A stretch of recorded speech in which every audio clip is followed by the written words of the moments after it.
Hari ini saya akan mengajar tentang jangan kejar semua. Ya. So, saya mau mulakan dengan satu soalan yang sangat sederhana.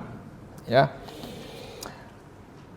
Berapa banyak yang sebenarnya cukup? Coba pikir sekejap. Berapa banyak yang sebenarnya cukup? Kalau hari ini gaji kita 3.000, mungkin kita berkata, kalau saya dapat 5.000, saya rasa lebih tenang. Ya kan? Kemudian kita kata, kemudian kita dapat 5.000. Nah, kita berkata, kalau 7.000 lagi bagus. Kemudian gaji 7.000. Kemudian kalau kita kata kalau 10.000 saya rasa hidup saya lebih stabil. Betul tak? Sudah kena awal-awal lah, belum apa lagi sudah kena. Dan kamu perasan, nomor tuh selalu berubah. Dulu 3.000 kita pikir sudah cukup. Sekarang 5.000 pun rasa tidak cukup. Kenapa? Ya. Mungkin masalahnya bukan pada jumlah uang itu. Masalahnya adalah pada hati kita. Kita hidup di dalam budaya yang selalu berkata, you need more. Kamu perlu lebih. Telepon lebih baru. Kereta lebih baik. Rumah lebih besar. Gaji lebih tinggi, lifestyle lebih wow. Dan tanpa kita sadari, kita mulai percaya kalau saya mempunyai lebih banyak, saya akan lebih bahagia. Betul tak? Tapi adakah itu benar? Is it true? So, mari kita lihat apa yang dikatakan Alkitab dalam Amsal 23 ayat 4 hingga 5. Katakan begini. Boleh nampak? Kita baca sama-sama. 1, 2, 3. Jangan bersusah payah untuk menjadi kaya. Jadilah bijaksana dan batalkan niat sedemikian. Jika kau pandang sekilas, kekayaan itu lenyap, karena pasti akan bersayap lalu terbang ke langit seperti Raja Wali. Ini tulisan daripada Raja Salomo. Kamu pernah lihat ayat ini? Tak pernah cari kan? Baru tengok kan, wih rupanya ada pula ayat ini. But this is, kamu tahu Raja Salomo? Orang yang paling berhemat dan paling berkaya yang pada zaman dia. Ya. Dan saya suka ayat Salomo yang tidak pernah, karena Salomo tidak berkata jangan bekerja. Dia juga tidak berkata jangan mempunyai uang. Dia berkata, jangan bersusah payah untuk menjadi kaya. Maksudnya, jangan sampai hidup kita habis hanya untuk mengejar kekayaan. Dan hari ini kita akan melihat dua perkara. Okay. Yang pertama, lebih tidak semestinya membuat kita puas. Lebih tidak semestinya membuat kita puas. Jadi saudara, saya rasa ini sesuatu yang kita semua boleh relate. Kita selalu berpikir, kalau saya dapat lebih, saya akan lebih bahagia. Kalau gaji lebih tinggi, kalau rumah lebih besar, kalau kereta lebih baik, lebih mewah, lebih canggih, ya kan? Kalau mungkin bisnis berjaya, ya, ataupun kalau saya dapat promotion, naik pangkat, kalau saya mempunyai, kalau seorang influencer, lebih banyak followers, ya, barulah saya rasa puas. Tapi masalahnya, apabila kita mendapat apa yang kita mau, kita tidak akan berhenti. Kita mau seterusnya. Itulah sebabnya perkataan cukup sangat susah untuk kita definisikan. Betul tak? Bila cukup menurut kamu? Kamu pun tidak tahu bila kamu cukup. Dari 3.000. Dulu masa kamu di kampung, tak apa. Saya sampai Johor, 2.000 saja gaji saya. No problem. Sudah daripada 2.000?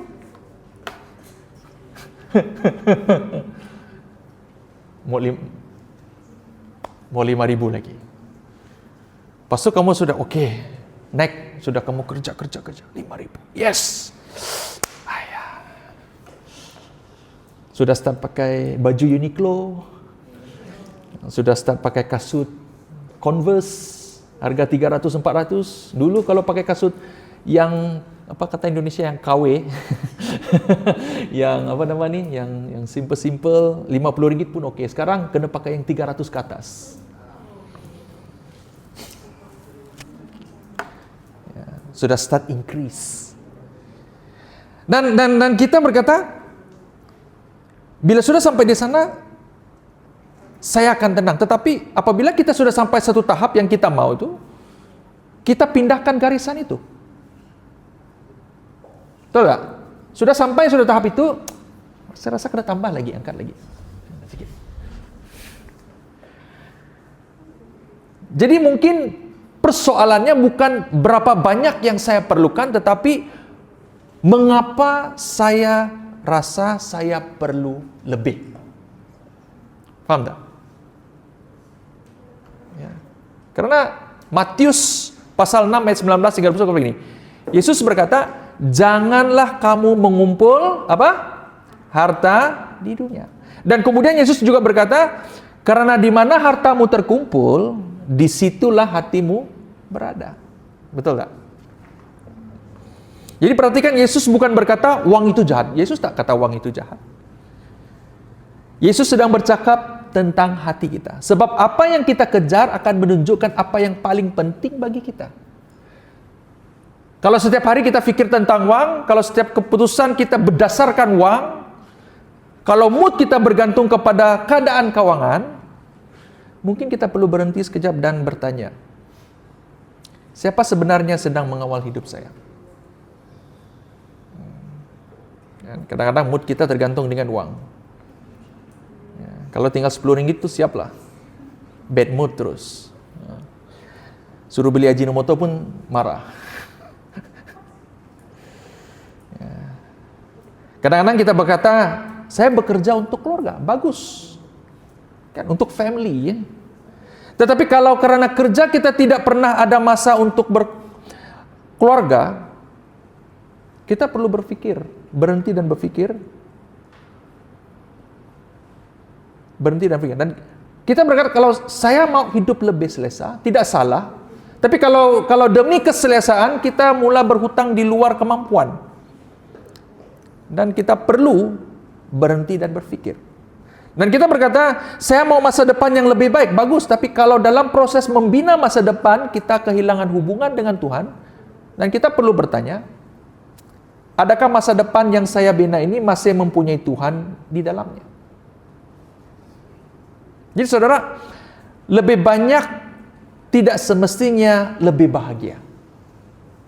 Kadang-kadang kita tidak memerlukan lebih banyak, kita perlu belajar menghargai apa yang Tuhan sudah berikan.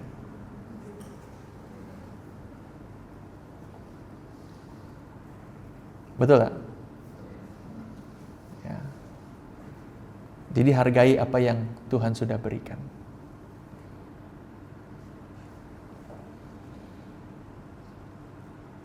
Tetapi ada satu masalah lagi, kalau kita menjadi kekayaan sebagai sumber keamanan kita sedang meletakkan harapan pada sesuatu yang sebenarnya tidak stabil. Amsal mengatakan kekayaan boleh bersayap dan terbang. Perhatikan ini. Di poin kedua. Jangan letakkan harapan pada sesuatu yang boleh hilang. Amsal 23:5 berkata, jika kau pandang sekilas, kekayaan itu lenyap, karena pasti akan bersayap lalu terbang ke langit seperti Raja Wali. Dan saya sangat suka gambaran Raja Salomo ini, yang mengatakan kekayaan itu ada sayap. Apa maksud dia? Hari ini ada, esok boleh terbang. Hari ini kita ada pekerjaan, mungkin esok mau boleh kena buang. ataupun polisi syarikat boleh berubah. Hari ini perniagaan ataupun kalau dalam bisnes berjalan dengan baik.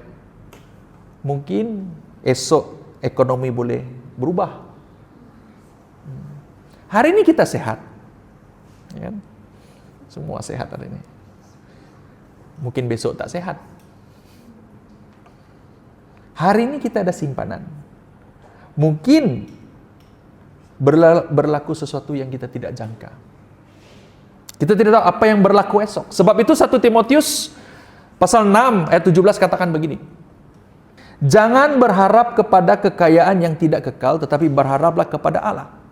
Ya, perintahkan orang yang kaya pada masa ini supaya jangan angkuh, jangan berharap kekayaan yang sebenarnya tidak kekal, tetapi bergantunglah kepada Allah yang hidup, yang melimpahkan segala sesuatu kepada kita untuk nikmati. Saya suka perkataan yang kekayaan yang tidak kekal. Wang tidak kekal.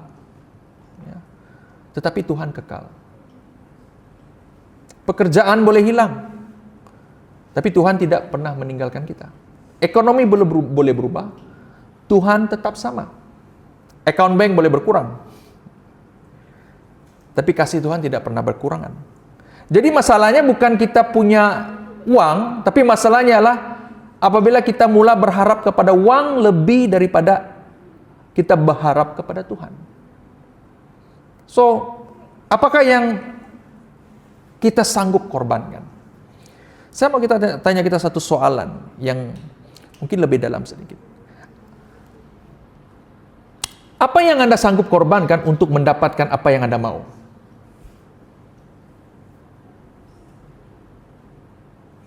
Apa yang sanggup kamu korbankan untuk apa yang kamu mau?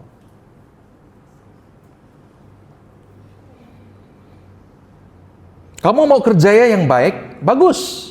Tapi bagaimana kalau kerjaya itu membuat kamu tidak punya masa dengan keluarga? Which is kerja kamu, gaji kamu 10.000, tidak ada off day. Ada offshore 1 bulan. Saya tidak tahu, dulu zaman saya sampai 3 bulan tak balik. Saya ada satu kawan, dia seorang baker. Dia buat kue. Dia punya shift 3 bulan, kadang-kadang dia boleh extend sampai 5 bulan pada masa itu. 5 bulan, bulan Jun saja dia balik. Itu masa gawai. Dia jumpa anak dia 2 minggu. Lepas tu 5 bulan lagi, 1 bulan cuti, sekali dia pap kan, sekali dia tengok anak dia besar sudah. Tapi gaji besar gaji dia. Sampai anak dia boleh kata, uncle ya. Bapak dia tu uncle.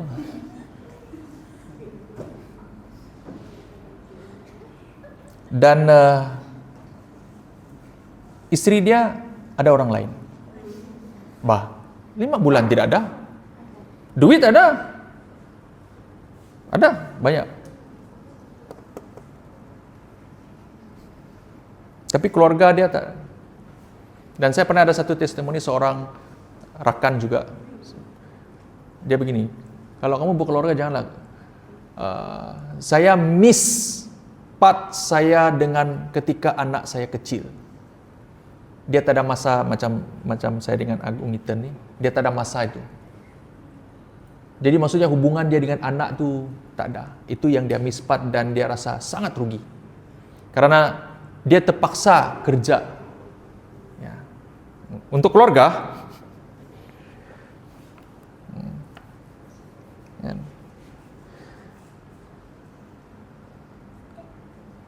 Kita mau lebih banyak uang. Ya. Bagus. Tapi bagaimana kalau uang itu, banyak uang itu, kita kehilangan ketenangan, kesehatan, dan hubungan. Adakah itu masih kejayaan menurut kita? Bagaimana?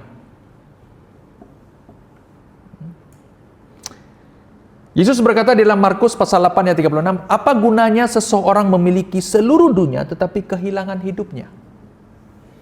Coba bayangkan Anda berjaya, Anda ada rumah, ada kereta, ada uang, ada perniagaan, orang kenal, orang kagum dengan Anda. Tapi dalam perjalanan itu, dalam proses itu, Anda kehilangan keluarga, kehilangan kesehatan, kehilangan masa bersama Tuhan. Dan akhirnya Anda bertanya, untuk apa semua ini?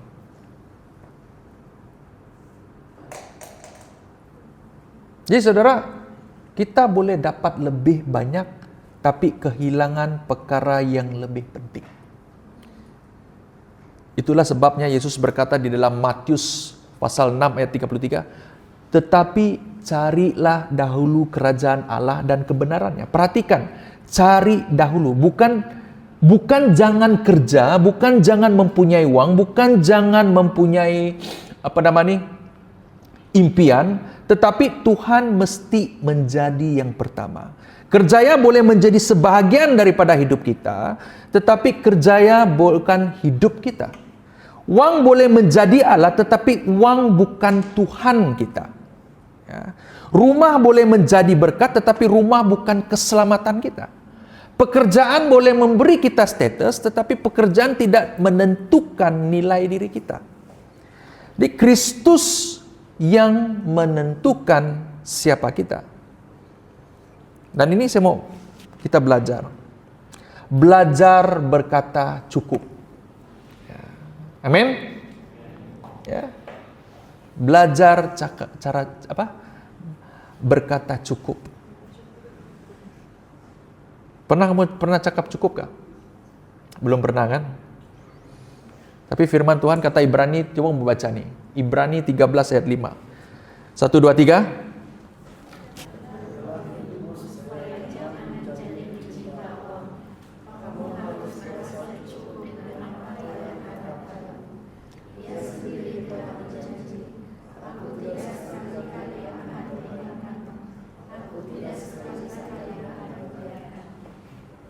Amin. Cukup bukan bermaksud kita tidak mau berkembang. Ya.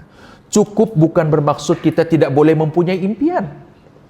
Cukup bermaksud saya tidak perlu memiliki semuanya untuk bersyukur kepada Tuhan. Saya boleh mau lebih, tetapi saya tidak menjadi hamba kepada lebih. Mungkin kita boleh katakan, saya boleh bekerja keras, tetapi saya tidak menjadikan kerja sebagai Tuhan. Saya boleh mempunyai iman, tetapi saya tidak kehilangan Tuhan dalam perjalanan dalam saya mengejar Tuhan. Dan mengapa kita tidak boleh berkata cukup? Karena Tuhan berkata, aku sesekali tidak akan meninggalkanmu, dan aku sekali-kali tidak akan membiarkanmu. So that's our security. Bukannya jumlah bank di dalam account kita. Amin. Ya. It's a reminder for us. So, saya tidak mau kita pulang dengan pikiran saya mesti berhenti cari uang. Saya tidak pernah katakan itu. Tuhan tidak pernah katakan bahwa kamu harus berhenti mencari uang, tidak. Bukan itu message-nya. Ya. Kerjalah, bermimpilah, kamu punya visi, adakan visi. Bina kerjaya, bina perniagaan kamu ataupun bisnis kamu. Simpan uang untuk masa depan. Tetapi jangan sampai semua itu mengambil tempat Tuhan. Karena Amsal berkata, kekayaan boleh bersayap dan terbang. Hari ini ada, esok mungkin tiada. Jadi jangan letakkan hidup kita pada sesuatu yang boleh hilang. Letakkan hidup kita kepada Tuhan. Dan mungkin hari ini kita perlu bertanya kepada diri kita, apa yang sebenarnya saya sedang kejar pada hari ini? Adakah kerjaya, uang, status, keselesaan, pengiktirafan, lifestyle? Ya. Kemudian tanyakan soalan yang lebih penting. Kalau saya bekerja mendapatkan sesuatu itu, tetapi kehilangan Tuhan dalam prosesnya, apakah saya benar-benar berjaya? Saya a lot of kawan yang saya kenal di mana terlampau mengejar COVID. Contoh saja kan. Dan sampai hari ini virus itu pun kita tidak tahu dari mana. Dan orang yang paling kaya pun drop. Saya rasa itu cukup memberi pengajaran untuk di dalam dunia. Sekaya apapun, kalau Tuhan tidak memberi,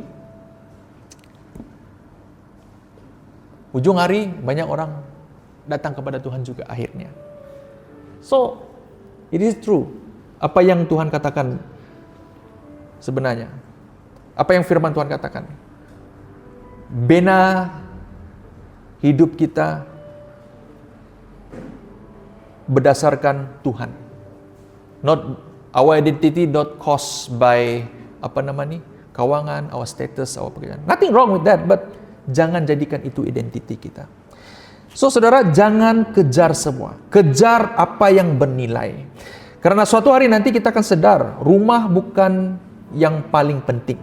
Kereta bukan yang paling penting. Gaji bukan yang paling penting. Status bukan yang paling penting. Yang paling penting ialah apakah kita mempunyai hidup setia kepada Tuhan dengan apa yang Dia sudah percayakan kepada kita. Jadi ingat dua perkara ini. Pertama apa tadi? Lebih tidak semestinya membuat kita puas. Yang kedua, jangan letakkan jangan letakkan harapan kepada sesuatu yang boleh hilang. Dan akhirnya jangan kejar apa yang boleh terbang. Kejarlah Tuhan yang kekal. Amin. Tadi kami habis meeting. Saya terkejut terus minta TO kurang manis. Ya, bukan kurang manis, kosong. Kenapa, Ros? Bukan dulu kau suka manis. You see, what I'm trying to say. Dulu saya suka manis, now pun kosong. Why? Kamu akan sampai satu tahap dalam kehidupan itu begitu. Kita akan kejar. There will sometime nanti kamu akan cukuplah.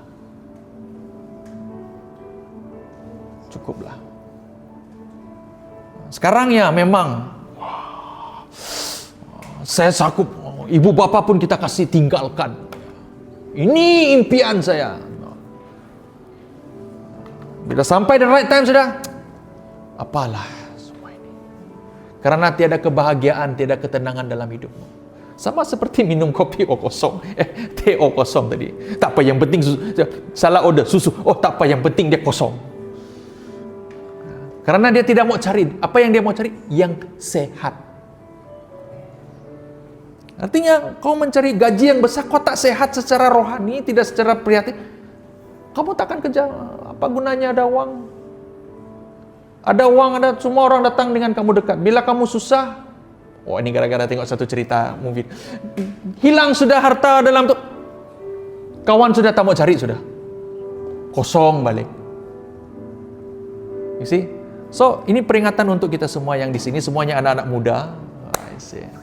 Anak-anak muda, there's nothing wrong untuk kamu mengejar ataupun mempunyai visi, tapi adalah sangat penting adalah tahu mana yang penting, yang cukup. Dan I believe there's one day yang bukan uang yang kamu kejarkan, tetapi hati yang damai yang tetap setia dengan Tuhan. Dan kamu sentiasa bersyukur dengan Tuhan apa yang ada. Amin. Dulu saya pernah kerja, saya cerita sedikit. Saya overtime, kerja laut. 12 hours, 15 hours working.